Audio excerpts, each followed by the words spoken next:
It was a different time. Airline travel was an adventure, not just a way to arrive at a destination. The crash at Grand Canyon in late June of 1956 is a story about a time when arriving safely at a destination lost out to adventure. Hi, my name is Ren, and I'm one of the librarians here at Libraero. We are here to bring aviation and its intriguing history to you. On the morning of June 30th, 1956, in Los Angeles, California, Trans World Airlines, or TWA, Flight 2, a Lockheed Super Constellation, or L-1049, with 64 anxious passengers waited on the tarmac en route to Kansas City by way of the Grand Canyon with a final destination of Baltimore. The flight, consisting of families, vacationers, and businessmen, was delayed a half hour to allow for completion of minor maintenance. Captain Jack S. Gandy, who had made the flight over 170 times prior, was at the controls and was making the flight with co-pilot James H. Rittner and 4 other crew members. Clearance for takeoff was given for runway 25R and departure occurred at 9:01 a.m. Pacific Standard Time. Meanwhile, United Airlines Flight 718, a Douglas DC-7 carrying 53 passengers, also originating from Los Angeles, California, was slightly delayed from holiday traffic surge. Captain Robert S. Shirley completed flight pre-checks and was cleared for takeoff from runway 25L, departing at 9:04 a.m. Pacific Standard Time. With over 16,000 flight hours, he was recognized as a top flyer with significant experience in the DC-7, and this route in particular to Chicago, Illinois. The respective flight plans for each aircraft were completely different. TWA was slated to navigate north over the San Bernardino Mountains at 19,000 feet, while United was to head east over Palm Springs at 21,000 feet. Approximately 20 minutes into the flight, TWA pilot Captain Gandy of the Lockheed Constellation encountered turbulence and requested an altitude change to 21,000 feet. Los Angeles Air Traffic Control denied this request as they were aware of the United Airlines flight at 21,000 feet. However, as was standard practice at the time, Captain Gandy then requested clearance to fly 1,000 on top, or 1,000 feet above the cloud deck.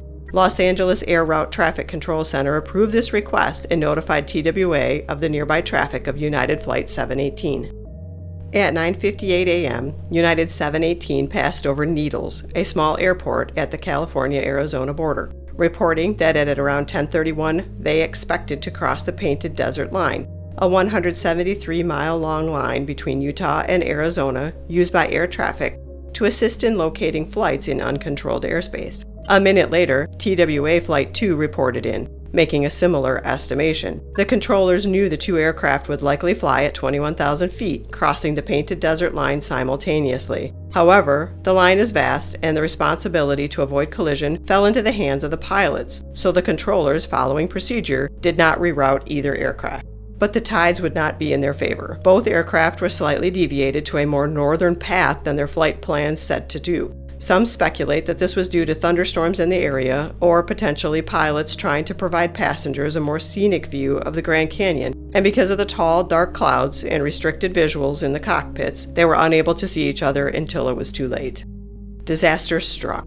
At approximately 10:30 a.m. Pacific Standard Time, the planes collided at around 21,000 feet over one of the most mystically storied areas in the Grand Canyon, the confluence of the Colorado and Little Colorado rivers. The last coherent radio communication with either plane occurred at 9:59 a.m. Pacific Standard Time. At 10:31 a.m. Pacific, or 11:31 a.m. Mountain Standard Time, Aeronautical Radio Communications in Salt Lake City received an unidentified radio transmission that was too noisy to understand, and at 11:51 a.m. Mountain Standard Time, Air Route Traffic Control Center issued a missing aircraft alert. Later analysis deciphered the message as, "Salt Lake, United 718, we're going in," with background shouts of, "Pull up!" Accident investigation would later indicate that first contact involved the center fin leading edge of the Constellation and the left aileron tip of the DC-7. The lower surface of the DC-7 left wing struck the upper aft fuselage of the L-1049 with disintegrating force. The collision ripped open the fuselage of the Constellation from just forward of its tail to near the main cabin door. The empennage of the L-1049 separated almost immediately. The plane pitched down and fell to the ground. Most of the left outer wing of the DC-7 had separated, and aileron control was restricted. Although rugged and treacherous terrain restricted search and rescue, the location of the crashed aircraft was quick. Palin Hudgen and his brother were providing a flying air tour of the Grand Canyon when they identified smoke near Temple Butte.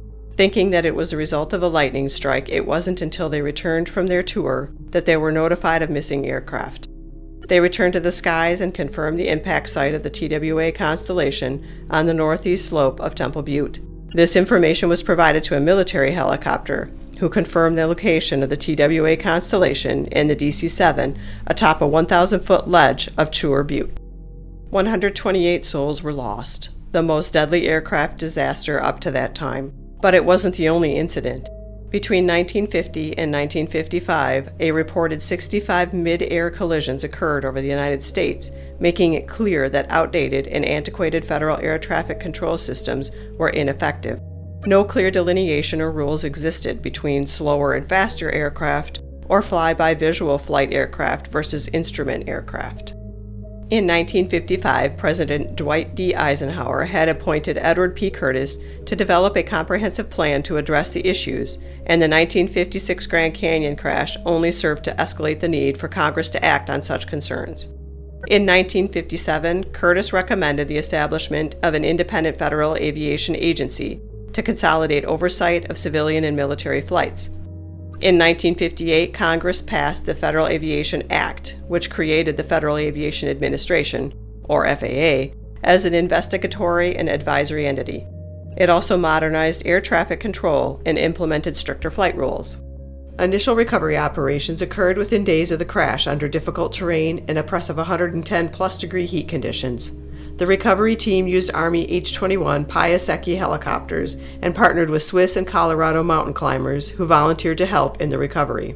In the fall of 1956, Bell 47 helicopters worked to remove wreckage that were considered key to the accident investigation. Today, residual and hard-to-reach wreckage remains in remote areas, which some claim can be seen glinting from the sun from various vantage points on the rim of the Grand Canyon. The aircraft relevant to this story can be found at Libraero.com. Leave a comment below to let us know your thoughts about the crash in the Grand Canyon and its effects on aviation safety. Thank you for your time and consideration, and we hope to speak with you again soon.